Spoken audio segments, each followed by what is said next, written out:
Hello, everyone.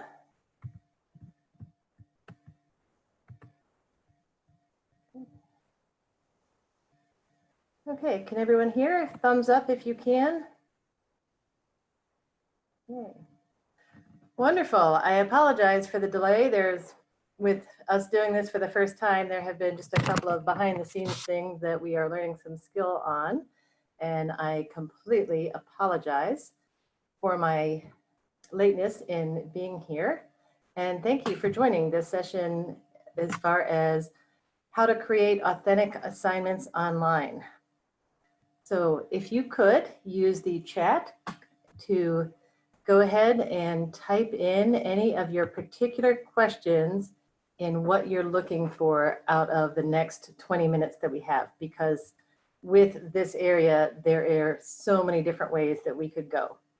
So just kind of type in what your top need for designing authentic assessments online is right now. And I'll just wait while at least a couple of people can type in some thoughts. Our tech breakouts have taken just kind of a wide variety of, some have been more idea focused and some have been very tech specific. Don't everybody all type at once.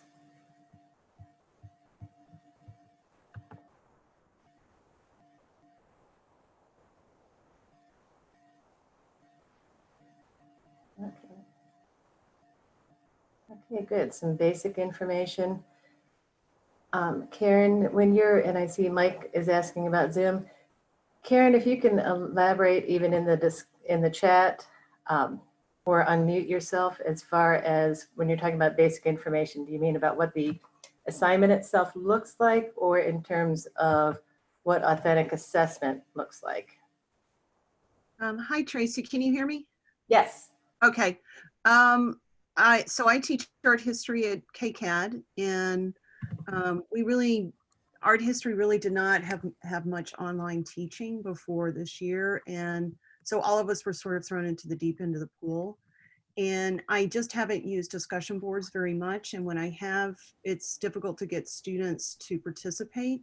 So even if you can give some examples about what are the kinds of questions that you craft, how do you get them engaged? I mean, obviously you don't want to ask them yes or no questions, but I just, I don't know what to do. So if you wouldn't mind, just giving some basic information is what I'm looking for. Maybe some more information about what is authentic assessment or authentic activities for discussion boards. Any of that would be really helpful. Thank you. You're welcome. And that seems to fit with some of what other people have put in the chat. So I am kind of gathering some thoughts to pull up the best example on that. Because some of it, when you're looking at the discussion board, I think Andrew mentioned it in one of the earlier sessions in terms of, if you truly embrace the idea of discussion, what does that look like? Because if you're asking something in a discussion board, kind of the number one place to start your planning is, does it have a divergent answer? So just starting from that point in terms of, if I want students to discuss something, but then I only direct them to, say, read a chapter of the text and state their opinion, then I'm kind of guaranteeing, well, they're novice to the subject, and I asked a question that doesn't really lend itself to discussion. So one of the first things is think through your content and think, okay, if you're in a room with other people, informally, outside of academia, just picture yourself. What is interesting about your discipline that you would want to have a conversation with? And so when you're thinking through that, think of it almost as a kind of like, there's kind of a mathematical formula that I put behind some of that. So think in terms of, the content, so you have all this stuff in your head. You want people to talk about it, so adding your content But if you're going to have a discussion, you need to bring in their personal experience. So that's one of the elements. So think in terms of how can you phrase a discussion board question to bring out their experience, which also, again, building on that adult learning theory, because our students have a ton that they can bring to that. And then if you can add that third layer, situate that in a point of time. And I bring that third level. So you've got, again, 3 pieces. Your content, the strand that is of value to your outcome that you want students to move forward their thinking. You want to see what they're thinking about it. Add in a level to what type of personal experience do they bring to it, or it could be what personal questions, what curiosity, what goals for the future. And then add in a time element, because if you add in those 3 things, the time element could be, what do you think about this pandemic, in relation to the use of media in on TV? Is the use of the current media, is it flaming the pandemic? Is it helping the pandemic? Is it effective? Or maybe you work with data, something along the lines of, in today's pandemic, how is the use of data being misconstrued or used well? What is a quality source? And then have them bring out their own experiences. But it doesn't have to be current events, because a lot of times, depending on what you're teaching and your outcomes, you might want them to look back. How is it that other experiences in history, what do we know about the way that the police or firefighters handled this other extreme situation that can help us create a policy, idea, path for today? Or go to the future. What is it that we can take from, fill in the blank with whatever piece of that content is that you want to bring out in today's parameter that will help inform our future choices 10 years from now. How will this play out? So by doing that, you've given them something worthy of discussion, but then you've also brought out a couple things, a lot of prior knowledge or a lot of curiosity and predicting. So you've moved it up those levels of Bloom's taxonomy into those critical type of thinkings. And you've also created a divergent experience so that you can really see, what is the whole class thinking about? Someone brought up earlier in that organizing discussions for large classes.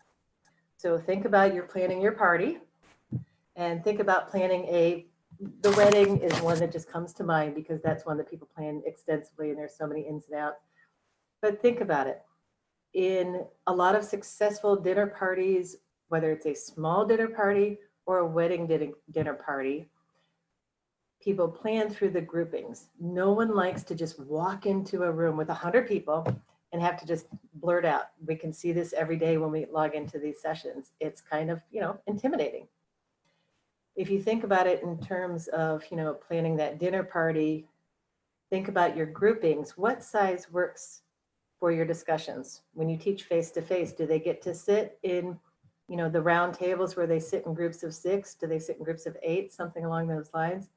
You can structure your discussions so that they don't have to participate with the whole group. Because again, it's overwhelming. And then it's also, using that strategy of the smaller groups, in your discussions. And you do want to put out, for new to technology users, I never recommend using the grouping tool officially. And I say that just because when you're newer to technology, it's easier. The more bells and whistles you add, the more easy it is to actually make a mistake. I have had great success and little complaints as far as, me messing up something on my end, leading them not to be able to access, where I state whatever the discussion prompt is, and then I create 4 different threads for 4 different groups, and I either just put their names in that, I just cut and paste, or, a lot of times I'll just use an Excel spreadsheet and I just put the names and I give them that, and they stay in that group for a long time. But so they've got a group of 6, and that way, or 8, depending on your size, however fits your teaching and your ability to manage. So you can have them in the smaller groups, and they know what group to go to. And if they make a mistake and they see someone else's chat, or discussion, great. And also they might want to go look at someone else's discussion. But you can set it up so you tell them to be in the groups and you can list their names however you want to do that, but you don't need to do the formal behind the scenes tech tool. So in the smaller groups, that helps them facilitate. I see Susan put the randomly assigned groups in Canvas. Some of those tools are awesome to do that. And again, whichever way is going to work best for you that you feel the most comfortable. Some other facilitation things to do in the discussion board is to make sure that in the beginning of the class, typically, again, you are teaching them to discuss, you're modeling it. So you want to facilitate and you want to help them bring out whatever points it is and model for them, typically by the end of the week. I noticed in this discussion thread, people talked about these themes and you want to model that good etiquette. But then you can transition that load to your students as part of their just general participation. So you can have them sign up, or you can just assign them. I usually do just assign them in the beginning so if you've got 5 groups with 5 people in them for the last 5 weeks, one different person is responsible for summing up their groups, the themes, the questions, and whatever was pulled out. So that's a management strategy for being in groups.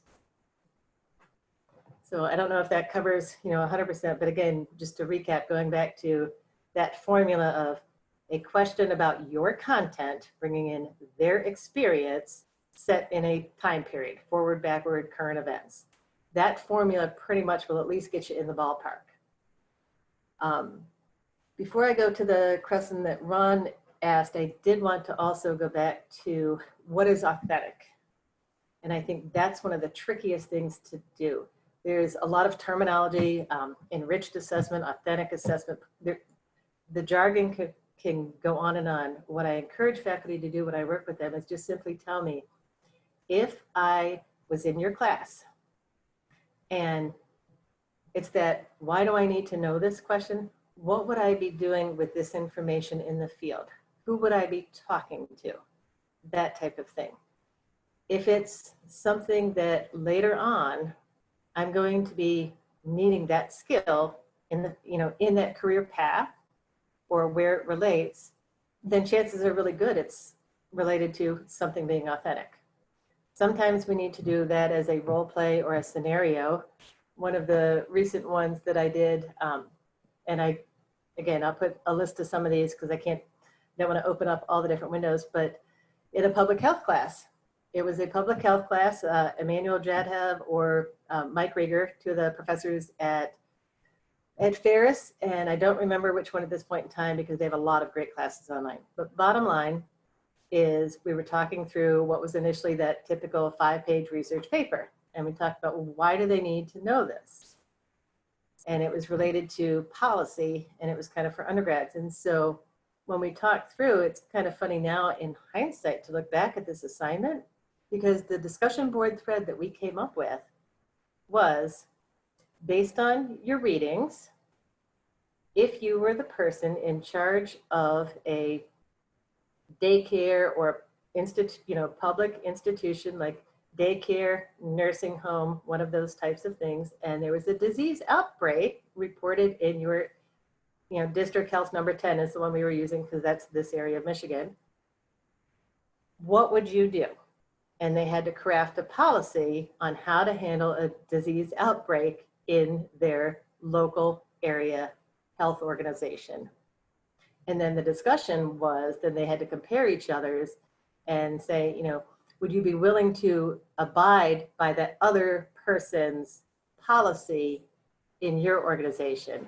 If not, what would you change or what would you recommend? And that's exactly what we see playing out today now. That was a 2018 role play discussion. And it just came from sitting down, where would the student need to do this? And it was back to, well, they have to implement policies. And at the time we were thinking along the lines of the kid with the runny nose who shows up at daycare. How do you tell the parent to keep them at home? But that's the type of thing. So if you think back through your content, there's always those things, it goes back to the why would they do that out in the real world? And then trying to create something along the lines.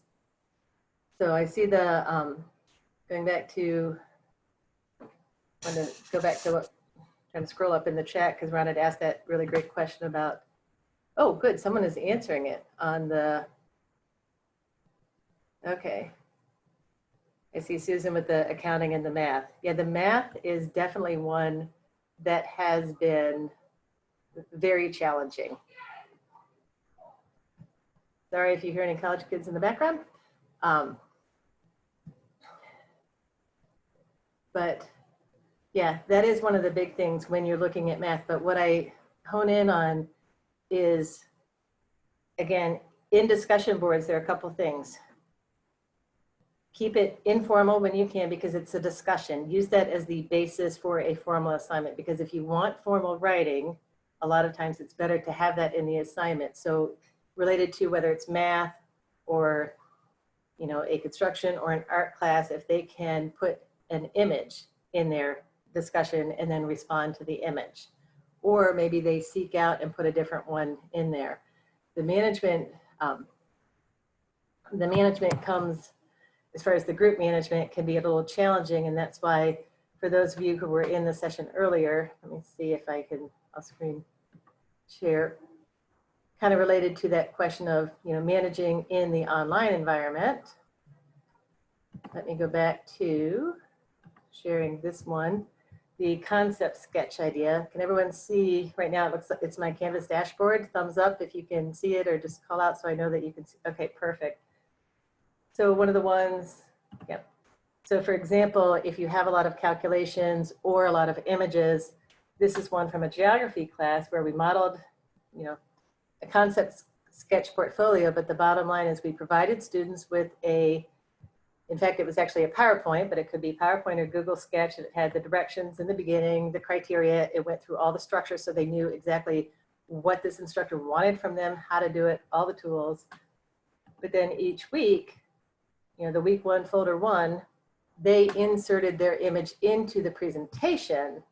So that eliminated that problem with LMSs accepting, not accepting different, image types, file types, all that. It left it in the hands of the student to create however they wanted to create. So they were able to use cameras and lots of other tools.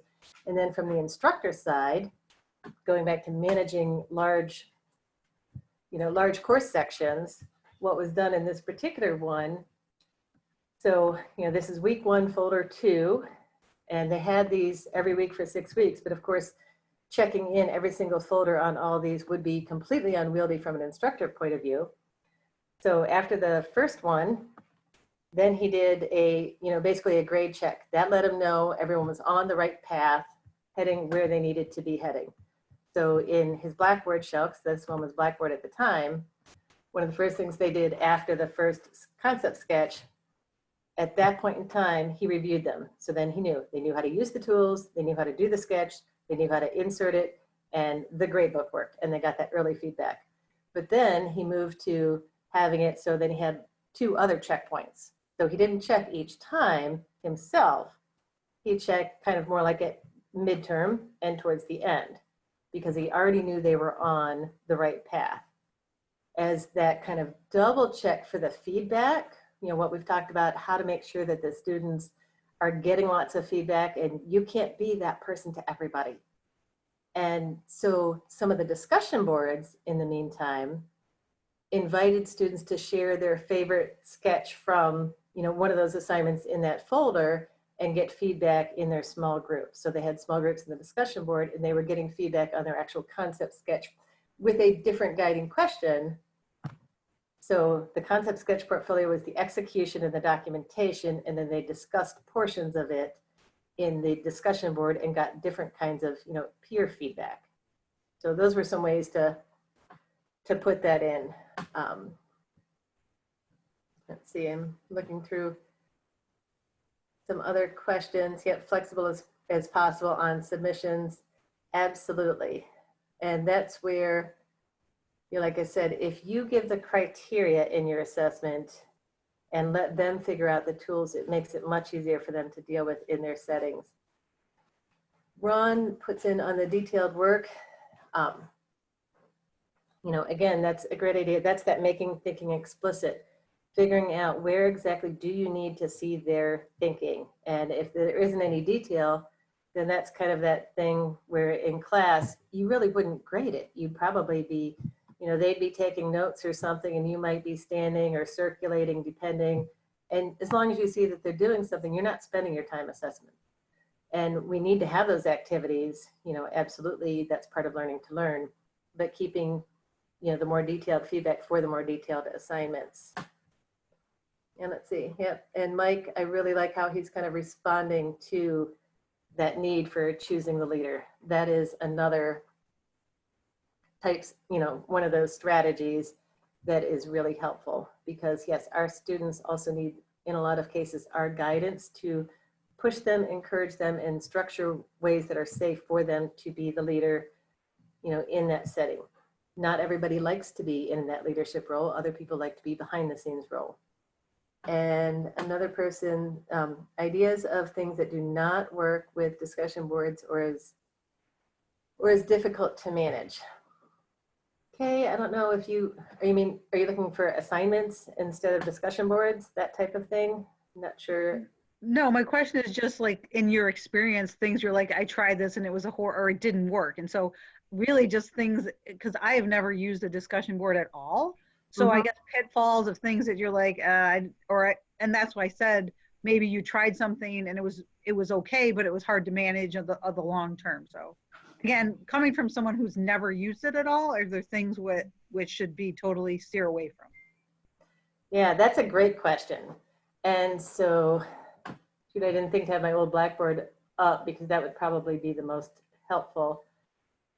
So things that I've tried and failed miserably at, which after 30 years of being in this and about 10 years online, I have a long list of failures. And I usually try and make sure that people know part of my role as an instructional designer is exploring things and saving you from your public failures. My job is to make sure that you look good to your students because you're the one, bottom line, you have X amount of time to be in front of them when you're face to face. I mean, it's down to the hour, you know exactly how much time you have and you cannot afford to waste a minute with a tech problem. Kind of same thing with online. So in the beginning, if you've never used discussion boards, there are a couple of different things. One is absolutely have a discussion board that is the FAQ type discussion board. So that way, and you want to have that and introduce that in your first week. And I usually just call it, discussion board FAQ or, course clarification questions.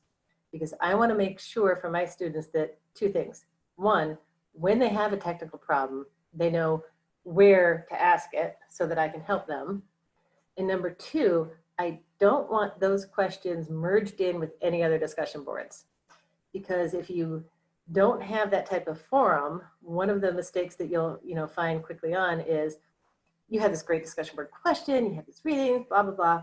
And then third post, I can't find the link to the reading. Next thing you know, 3 students answer and all of a sudden this whole negative vibe going on, and you absolutely want to avoid that at all costs. So having that discussion board that's the course clarifications and making sure to refer back to them. And then I usually model it in the beginning. So I'll put a starter question of, like, for example, one of my favorite starter questions is in that course clarification would be, where can I find the reading for the discussion board? And then I make sure that I have checked the link in student view of where they can find that reading. Because I think that's kind of that finding things and navigating things, both for us when we are new to online and for our students when they are new to online. So having that absolutely kind of just nip some of that in the bud, gives them a space. And then you'll get an email question or two. And I always kind of anonymize that email question. I respond to them in email and I let them know other people might have the same question. So I am letting you know that I put it anonymized in the discussion board. That's one of the things that 100% will streamline it. I will put a tutorial that I have. It will be in the materials that were for interaction, but I can add it into this one. And it's Peggy Ertmer, and she has how to facilitate discussion boards. It's done in Articulate, and it's great. And it's called Post with Intentionality. You can also just find it online. It's Post with Intentionality, and it's a tutorial that she made for the different kinds of discussion boards, where the kind of feedback that you give, again, I don't know how many of you have kids or are around kids or have taught in K-12 where there are some books out there, how to talk so kids will listen, you know, things like that. Because again, you can have a conversation with somebody and there are just certain tips and techniques that will draw people out and other ones that, boom, just shut them down. And so that tutorial kind of goes through that because I think that's another one of the common things that we do. We want to help them. And so you get like 2 answers and sometimes, and then you jump in too quick and you give them the right answer. But then what happens is the other 25 students see, oh, well, the professor already clarified her, or I don't want to go first because then I'm going to get, you know, pointed out that I screwed up, and they shy away. So that's one of the tutorials that just will really help you with that. So I don't know if that answers enough of the question, but those are some of the basic ones, and just making sure that the structure is clear and you put that space, you know, for them to know where there's something wrong, to keep it out of your main discussion board. Great. Other questions on structuring either discussion boards or assignments, you know, in an authentic way? Yeah. No, this basic stuff, it's not basic stuff. Sometimes, even if you've been doing it for a while, that is something that changes. There's as far as I'm looking at Suzanne's question on the notifications, whether you are in Blackboard or in Canvas, there are different ways that you need, and again, we need to model this for our students. I know at our institution, we've got some tutorials that we can give you that we would recommend. So in your first discussion board, you would give students that tutorial on how to do that. But they set their notifications. So students get the choice on their end to subscribe to the forum or to get the notifications. It works a little differently. As the faculty member, when you set it up, you need to make sure that you can allow that if you're in Blackboard, so students can subscribe to it. And then they can get like a weekly digest, individual ones. It goes through and it asks the students up in their profile area. So the students can select what type of information they can get. So for myself, when I'm doing it, the FAQ is one that I 100% make sure that I have set the notification so I get the notification if somebody asks a quiz question, because I don't want to have it happen on a Friday and maybe I'm, you know, busy on the weekend and barely checking in, and you know, you've got 5 classes and all that kind of stuff. So I always set the notification to make sure that I get if it's on that FAQ if there's a problem. In those notifications, you can also let students know, depending on how their system is, they can set their preferences and it can forward their, you know, the notifications to their cell phone to different areas. So that's, again, one of those other management ones. So you don't have to alert them, but what you do need to do is make sure that they do know how to alert themselves. And some students don't like to have any notification at all. They like to have their time set. This is when I go into my class, and that's when I talk about my class. And then when I leave the class, I don't want to hear about it. Again, as long as their pattern works, which just speaks to making sure that you're giving them feedback frequently so you know in case they fall off, you know, that they didn't fall off on purpose. Lisa's got some good suggestions in there on the KWL. You know, again, those are awesome with the strategies of the graphic organizers whenever you can help students. So I definitely agree with doing all those kinds of things, you know, for your students, not all at once, selecting the ones that would fit your teaching setting, but graphic organizers, especially online, because that helps them learn how to organize all the information they're getting. And I like Rhonda talks about the citation, you know, absolutely, that is something recommended that, you know, if it's a conversation, we usually don't cite extensively. We might reference a study, but we don't talk in APA citation. So again, just letting in your discussion boards, keeping those to a minimum, you know, typically that is not the best place to ask for or model citations. typically what works better for encouraging participation in that is just making sure that if you do, because a lot of times we want people to reference, other sources. So I'm not saying, just spout your opinion and, whoever, it doesn't matter where you got it from. But usually in a discussion, it's sufficient if they can just give the link, that type of thing. So we do need to wrap up. We are over time. Yep, we are over time, which is completely my bad, without giving you that warning to go back to the main link. There is another facilitator there, but again, I will be going through the chat. That's one of the things. So by the end of this, and all of it might not get updated today, but any resource mentioned in here and these ideas will be capturing and making sure that you've got, a place to go to follow up on these different ideas. So you don't have to remember everything. So I highly encourage you to go back and to the lunch. That session will be facilitated by Dee Dee Stakely, and it's just kind of a round table. She works with a lot of Ferris partners and dual enrollment, and just has a lot of great questions to facilitate during your lunch break. So thank you all. The link is in that chat in case you need it again. See you at lunch.